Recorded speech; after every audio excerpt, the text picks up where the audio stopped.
Hey, what's up, guys? Welcome back to Voices of Recovery on the Recovery Couch. I'm your host, Brandon Couch, and today we're talking about one of the most important shifts in recovery, the moment when punishment turns into purpose, because the truth is, what looks like the end of the road can actually be the start of a brand new life. We'll dive into that, plus more right after a word from our sponsor. This episode of the Recovery Couch is brought to you by Greg Swartz at Remax Victory and Affiliates. Whether you're buying or selling your home, Greg brings heart, hustle, and honesty to every deal. Call Greg at 937-477-8975 today. For me, that moment happened in prison. On the surface, it looked like the lowest point of my life. The consequences of years of addiction, the years of bad choices, and destruction. The world would have said, he's done, he's finished, and honestly, I believed that myself for a long time. But here's what I learned.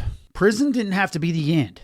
It could actually be the soil where something new started to grow. Inside those prison walls, I began to see that my life still had value, that God wasn't done with me yet. In my book, Step 4, A Journey Through Addiction, I tell the raw details of how prison became my turning point. It was the place where I stopped running from myself, where I stopped blaming everybody else, where I finally realized that my story did not have to end in destruction. Recovery reminds us that rock bottom is just a foundation. It can either be a permanent cell or it can be the platform where you start climbing toward freedom. The difference comes down to choice. Will I stay in punishment or will I step into purpose? Maybe you're listening today and you feel trapped. Trapped by addiction, trapped by shame, trapped by consequences that seem impossible to escape.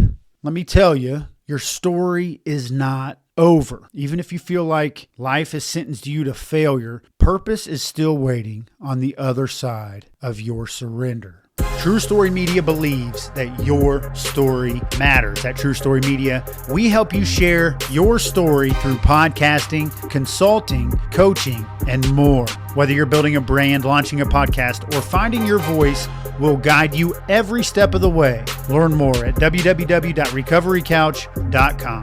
I want to thank you for joining me on this episode of Voices of Recovery. Prison didn't define me, purpose did. And if you want to see how that shift played out in my own life, you'll find it in my book, Step 4, A Journey Through Addiction. And my prayer is that it shows you the same truth. No matter how far you've fallen, you can rise again. Also, go and check out the Recovery Couch Inner Circle on Patreon, where you can find behind-the-scenes bonus content, live Q&As, plus much more. Until next time, keep walking forward, keep choosing life, and remember, you always have a seat right here on the Recovery Couch.